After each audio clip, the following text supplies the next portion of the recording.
Scams, fake cards, fake slabs, tons of outright hanky-panky. Are criminals ruining the hobby? We're going to discuss that and more today on Cards on the Table.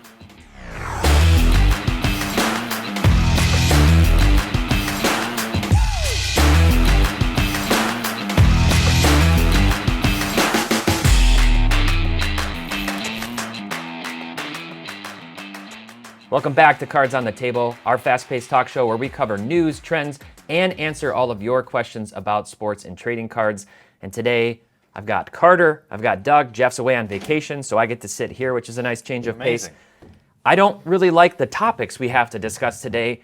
They're interesting, they're terrible. It's pretty much all going to be about the scummy world of scammers today. And the first story, this is a wild one indeed. I've got a lot to cover. There's a lot of details here, and then I'm going to get both of your takes on this. We're talking about $2 million in basically fake cards, or more precisely, fake slabs. So Sports Collector Daily, several news outlets reported this story. Anthony Curcio and Josef Bondarchuk, I think those are how you say their names, have been arrested and charged with selling an estimated $2 million in fraudulent cards over the last couple of years, since 2022. Basically, what they did was they put real cards into fake slabs. They faked the labels. They made them look like higher grades than they were, Gem Mint 10, PSA 10s in most cases, including a 1986 Fleer Michael Jordan. They tried to fake a Steph Curry rookie. The cards were real, but they weren't actually in Gem Mint condition, nor were they actually authenticated or graded by PSA. They were sold at shops, shows, they were sold online, so they kind of covered all their territories.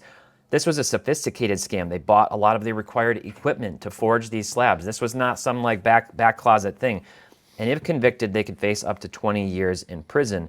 Now, PSA already has a really strong PSA guarantee for those people who don't know about this. Basically, what PSA will do is, if they actually graded the cards themselves, and it's found later that the card is fake or altered, they'll either buy the card outright from you for the fair market value of what it would be worth, or they'll give you the price difference if it's like, say, the difference between authentic and a PSA 10. So that's already a strong guarantee by PSA.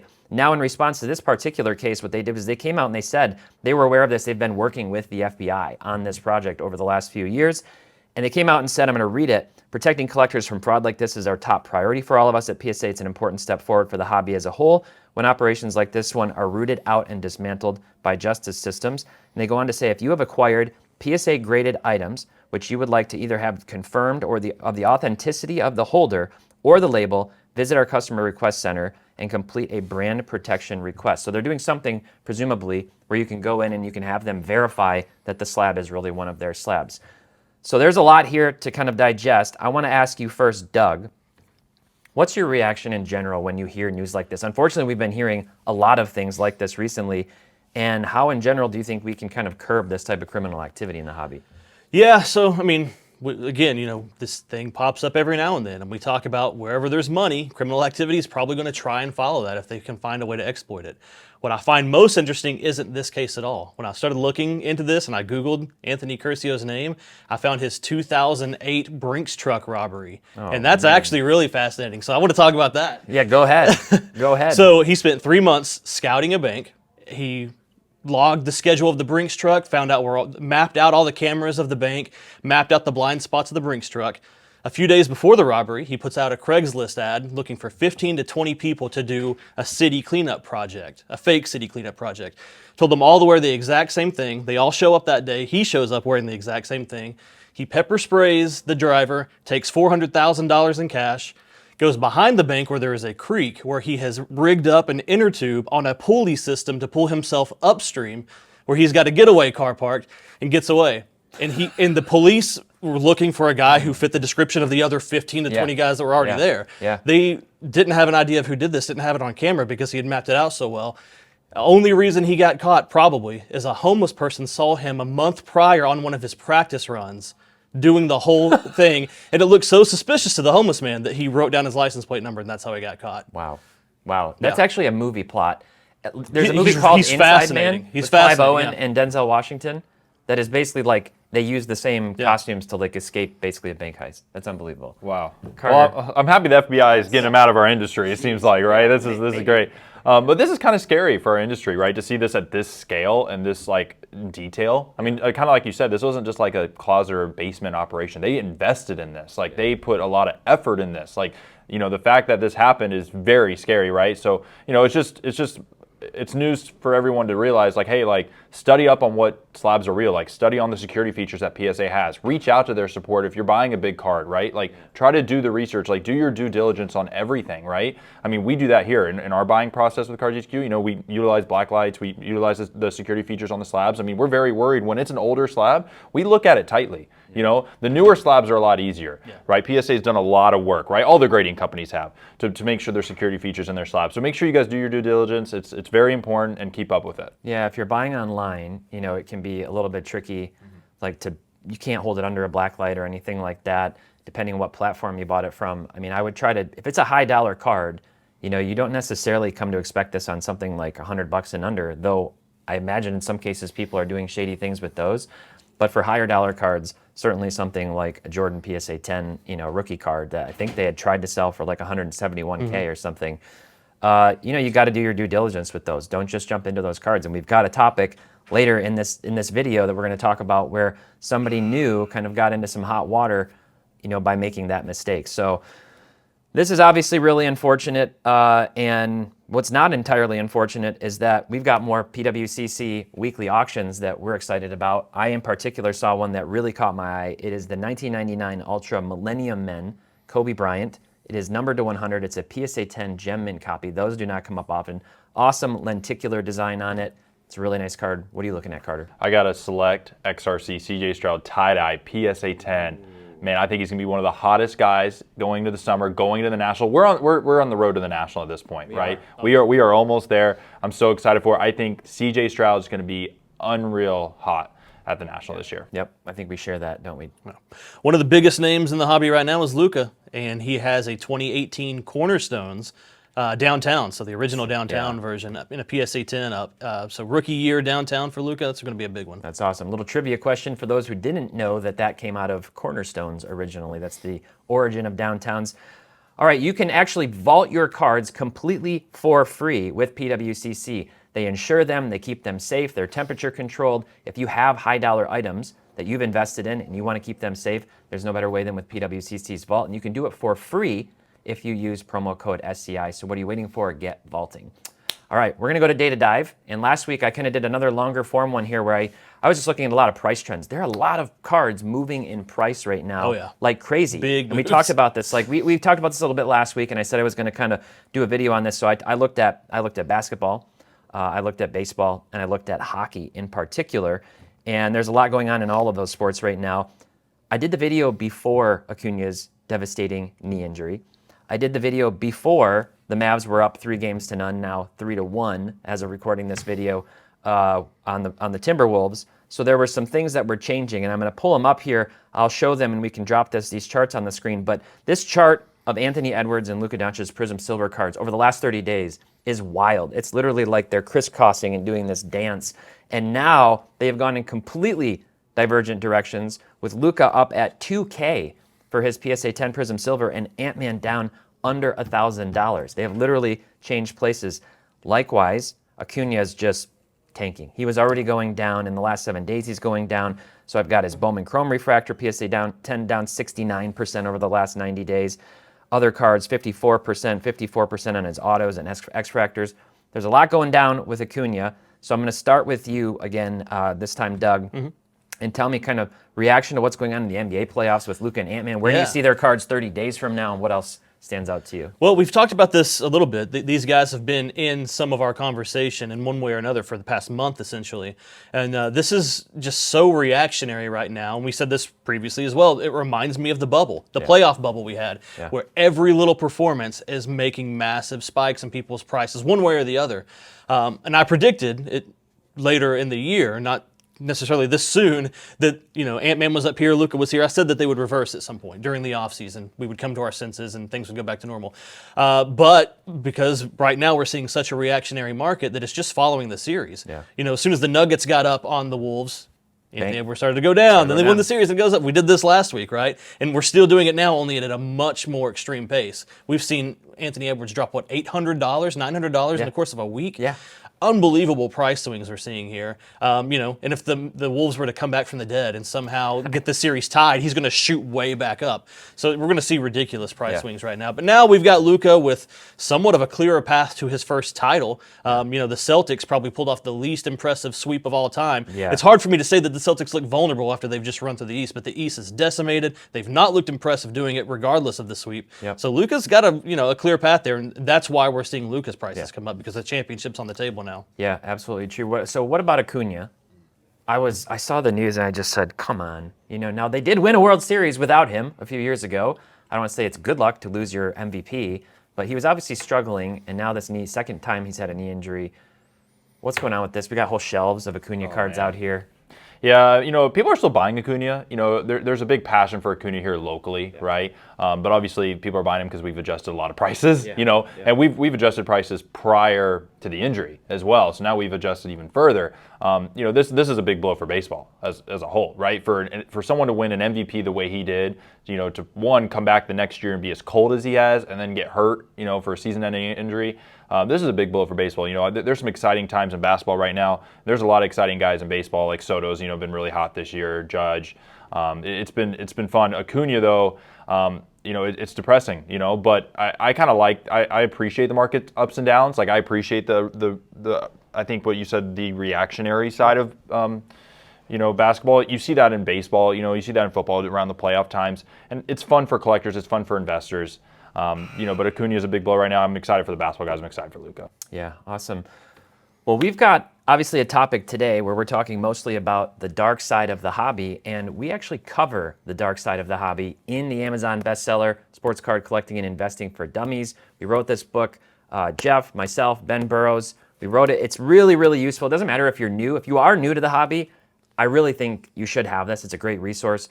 Even if you're not new, there's tons of great history and information. But yeah, we've got an entire chapter called The Dark Side of the Hobby, spotting fake cards, avoiding scams, shill bidding, online etiquette, all kinds of different topics that you're going to want to read about, along with many others. You can click the link out to Amazon and buy this.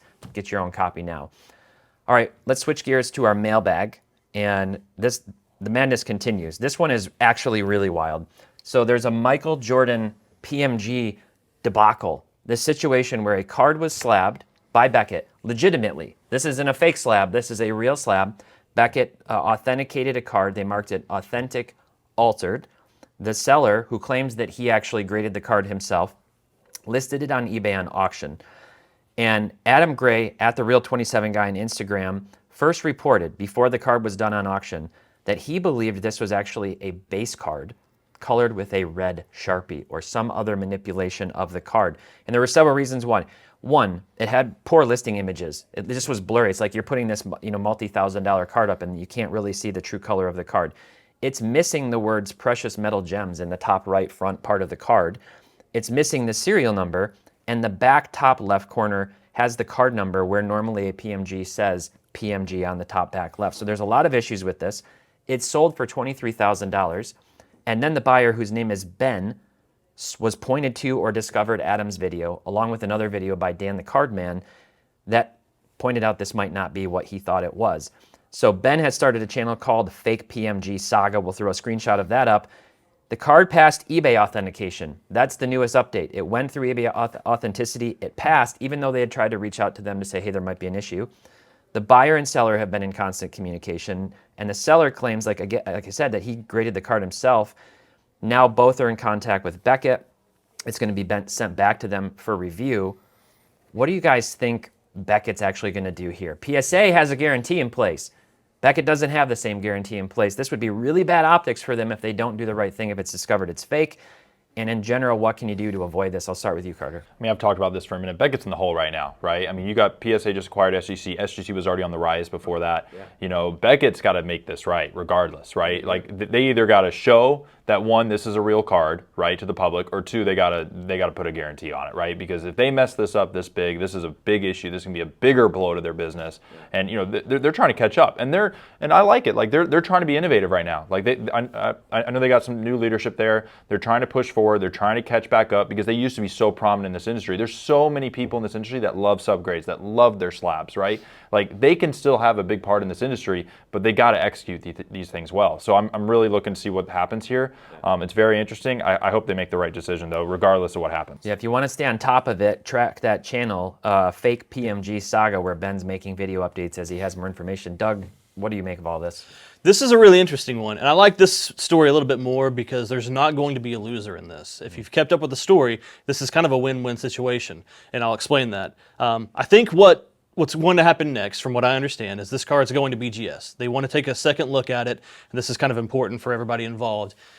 They need to probably contact the manufacturer and find out if this is possible. Is there a way, according to the person who bought the card, they're under the impression this could be just a demo card, something from an uncut sheet or a promo card, something that wasn't fully ready to go out. That's why it's missing all the PMG descriptors on the front of the card and on the back of the card. They were just testing maybe the printing process or the foiling process. And it wasn't ever supposed to see the light of day. Probably supposed to get trashed, and it was backdoored by a printing employee, right? Yeah. That's what the theory is currently. So I think that BGS needs to find out, is that at all a possibility? Could that have happened? But regardless, this was covered by eBay's authenticity guarantee. So in this situation, if it's deemed to be a fake card, the seller of the card gets to keep the $23,000, whatever it was. eBay will personally refund the buyer. So this is a situation where the buyer is either going to get his money back from eBay if it turns out to be fake, or he's going to have one of the rarest demo error cards, whatever you want to call it, of Jordan in a red PMG, and that thing's going to be worth probably way more than $23,000. So what the buyer was saying, that is his understanding from eBay Authenticity, is that they only authenticate the slab, not the card. Yeah. So they're only authenticating that it's a true Beckett slab, not that the card is real. Because they're trusting that Beckett authenticated the card. Yeah. So I don't know what I would do in this case. I hope you're right. That's just what I saw from the latest update on that. Okay, I hope that's correct. I hope that's true. Yeah. I don't know how I would handle this situation if it came down to being the buyer or the seller, or what I would expect to happen in this case. You got to stay on top of that and keep tracking it. Follow that channel for more information. Our last mailbag topic here, once again, funny enough, $2 million in cards. This time, $2 million in stolen cards, and we actually covered this topic a few weeks ago. So we covered it when the news originally broke. These cards were sent through the mail for signature. Memory Lane sent them to like a Best Western front desk. They were signed for, and then oops, they disappeared, right? The camera feed broke, I don't know. Well, that desk clerk who worked the night shift at the hotel, surprise, surprise, has been arrested. I don't know how you think you can get away with that, to be totally honest. So far, 52 of the 54 cards were recovered. The two that are still missing, a PSA 8 1941 Playball Ted Williams, awesome card, and a PSA 5 1909 T204 Ramley Walter Johnson. So those are the two outstanding. If you happen to have bought those cards or found them, please contact Memory Lane or the FBI, I guess. The cards were sold on auction at Memory Lane before they kind of discovered they were missing. So they're offering to complete the sale and get those to the buyers if they still want to complete that. But it's nice when justice is served. It feels really good. I'm happy to report on this. But Doug, what's your overall reaction to this situation, and kind of what do you think? Super boring. I wanted another Ocean's 11 type, very intricate story. Yeah. We're kind of in this true crime era of the hobby right now. Front desk worker wore the same outfit as everybody else. Yeah, I wanted something awesome to happen, but yeah, this is a boring thing. A guy that probably had no idea what he was doing got in way over his head. I imagine he probably felt a bit of regret when he found out how much those cards are worth. Maybe if he only stole $10,000 worth of cards, he can get away with maybe moving these around a little bit. But when you have these super rare vintage cards, $2 million worth, what are you doing? I wouldn't know what to do with those. You hand those to me, and I would feel the same way this guy did. But he doesn't seem to be the smartest guy in the world, because just 4 days later, he tried to sell them at his local card shop, the shop closest to the scene of the crime. Listen, I'm no criminal mastermind, but I'd probably maybe wait a little while to let those things cool off a little bit. Maybe wait till the FBI is looking somewhere else, and then I'd probably leave the state to sell them. I wouldn't go to the next closest shop, but what do I know? Yeah, I'm glad he did. Yeah. What do you think, Carter? Awful idea, awful execution. Yeah. This is history for our hobby to do this stupid. Yeah. I mean, it's unbelievable. There's not even much to talk about on this one. Probably not a card guy. No, definitely not a card guy. Maybe not even a sports guy. I don't even know. So I know that like Rob from Burbank has had somebody walk in and try to sell him cards that he had actually been made aware of by somebody that had been stolen. He called the cops. They got the guy. Have you had anything, you were a dealer prior to opening Cards HQ. Have you had difficult situations where somebody tried to sell you a fake card and you recognized it, a fake slab, stolen cards? Have you run into this yet? Yeah, multiple times. Yeah, and there's group chats amongst card shops here in Georgia and Atlanta where, you know, we make each other aware of stolen cards. We've had stolen cards come in here where they've been stolen from other shops. Notified the police. We've done that here. I've done that as a dealer at card shows. You know, that happens a lot at card shows. You know, dealers start talking, hey, I got this card stolen, especially on a 3 or 4 day show. And sometimes, you know, someone will steal on the first day and come back the last day and try to sell it to somebody. They'll get caught. I've caught a couple of people doing that. So this happens. So be aware of that. You know, make sure you guys check cert numbers. You know, stay up to date with those things. And it doesn't happen too often, but it happens. Yeah. Okay. Well, next week, I'm sure we will be back for some more positive topics. This is obviously, it's important to talk about these things when they happen. And it's important, I think, to expose some of these techniques to make people aware. The guy who bought the red PMG said he just was new. He took ownership. He's like, I'm just new to the hobby. I didn't realize this was even a thing. So he's learning from his lesson. Hopefully it all comes out. Make sure you get the Dummies book. Go to Amazon and order this so you can learn about how to avoid scams and all kinds of other great news. Go vault your cards at PWCC. Use code SCI, and you can do that for free.